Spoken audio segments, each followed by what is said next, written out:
ವಾಲ್ಮೀಕಿ ನಿಗಮದಲ್ಲಿ ಕೋಟ್ಯಾಂತರ ರೂಪಾಯಿ ಭ್ರಷ್ಟಾಚಾರ ಎಂದು ಸಚಿವ ನಾಗೇಂದ್ರ ರಾಜೀನಾಮೆ ಸಾಧ್ಯತೆ. ಸಚಿವರ ಮೇಲೆ ಅಕ್ರಮ ಹಣ ವರ್ಗಾವಣೆಯ ಆರೋಪ.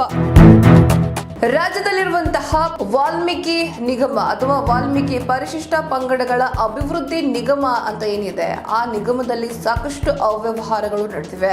ಕೋಟ್ಯಾಂತರ ರೂಪಾಯಿ ಅಕ್ರಮವಾಗಿ ವರ್ಗಾವಣೆ ಆಗಿದೆ ಬೇರೆ ಬೇರೆ ಕಂಪನಿಗಳಿಗೆ ಎನ್ನುವಂತಹ ಆರೋಪಗಳು ಸಹ ಕೇಳಿ ಬರ್ತಾ ಇದ್ದು, ಇದರಲ್ಲಿ ಸದ್ಯ ಸಚಿವರಾಗಿರುವಂತಹ ನಾಗೇಂದ್ರ ಅವರು ರಾಜೀನಾಮೆ ಕೊಡ್ತಾರೆ ನೈತಿಕ ಹೊಣೆಯನ್ನ ಹೊತ್ತು ಅನ್ನುವಂತಹ ಮಾತುಗಳು ಸಹ ಕೇಳಿ ಬರ್ತಾ ಇದೆ.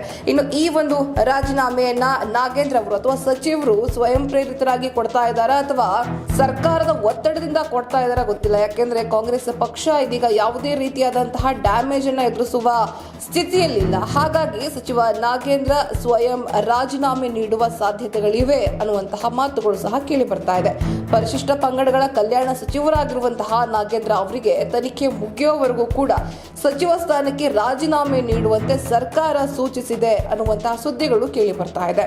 ಈ ಸಂಬಂಧ ಹೈಕಮಾಂಡ್ ಜೊತೆ CM Siddaramaiah, DCM DK Shivakumar ಸಹ ಮಾತುಕತೆ ನಡೆಸಿದ್ದಾರೆ ಎನ್ನಲಾಗಿದ್ದು, ಈಗಾಗಲೇ ಪ್ರಕರಣ ಸಂಬಂಧ ಸಿಬಿಐ ಎಫ್ಐಆರ್ ಅನ್ನ ದಾಖಲಿಸಿಕೊಂಡಿದೆ.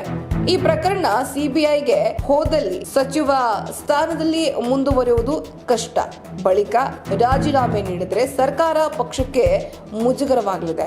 ಇದರ ಬದಲಾಗಿ ಈಗಲೇ ರಾಜೀನಾಮೆಯನ್ನು ಕೊಡುವಂತೆ ಸೂಚನೆ ನೀಡಲಾಗಿದೆ ಅಂತ ತಿಳಿದು ಬಂದಿದೆ. ಬುಧವಾರ ನಾಗೇಂದ್ರ ಅವರನ್ನ ತಮ್ಮ ನಿವಾಸಕ್ಕೆ ಕರೆಸಿಕೊಂಡಿದ್ದ ಸಿಎಂ ಸಿದ್ದರಾಮಯ್ಯ ನೈತಿಕ ಹೊಣೆ ಹೊತ್ತು ರಾಜೀನಾಮೆ ನೀಡಿದ್ರೆ ಬೇರೆ ಸಂದೇಶ ರವಾನೆಯಾಗುತ್ತೆ, ಹೀಗಾಗಿ ರಾಜೀನಾಮೆ ನೀಡುವುದು ಸೂಕ್ತ ಅನ್ನುವಂತಹ ಕಿವಿ ಮಾತನ್ನ ಅಥವಾ ಸಲಹೆಯನ್ನ ಕೊಟ್ಟಿದ್ದಾರೆ ಅಂತ ತಿಳಿದು ಬಂದಿದೆ. ಇನ್ನೊಂದು ಕಡೆ ಬಿಜೆಪಿ ಜೂನ್ 6ರ ಒಳಗಡೆ ರಾಜೀನಾಮೆ ನೀಡಬೇಕು ಅಂತ ಆಗ್ರಹಿಸಿತ್ತು. ಇಂದಿಗೆ ಡೆಡ್ ಲೈನ್ ಅಂತ್ಯವಾಗಿದ್ದು, ರಾಜೀನಾಮೆ ನೀಡದೇ ಇದ್ದರೆ ಬಿಜೆಪಿ ಉಗ್ರವಾಗಿ ಪ್ರತಿಭಟಿಸುವ ಸಾಧ್ಯತೆ ಇದೆ.